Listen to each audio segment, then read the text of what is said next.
అనేది మొన్నటిదాకా కూడా మరి బీజేపీ వ్యతిరేకించింది.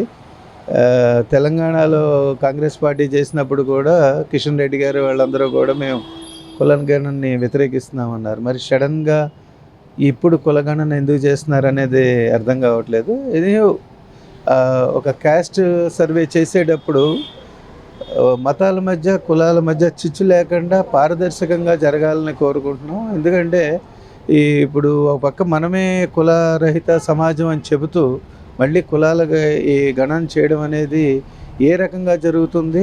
అదేవిధంగా ఒక ఏరియా వైజ్ అంటే ఒక్కొక్క రాష్ట్రంకి వచ్చేసరికి మనం ఒక్కొక్క రిజర్వేషన్ మనం ఇప్పుడు ఆల్రెడీ గవర్నమెంట్ ఇస్తుంది.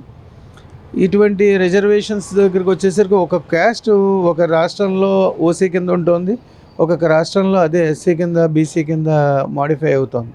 సో వీటిలన్నిటి మీద ఏ రకమైన నిర్ణయం తీసుకుంటుంది అనేది కేంద్రం ముందు అందరితో కూడా అఖిలపక్షంతో సమావేశం పెట్టాలా, వాటికి సంబంధించి పూర్తిగా ఉన్న అపోహలు తొలగించి దీని మీద నిర్ణయం తీసుకోవాల్సిందిగా నా అభిప్రాయం తెలియజేస్తాను.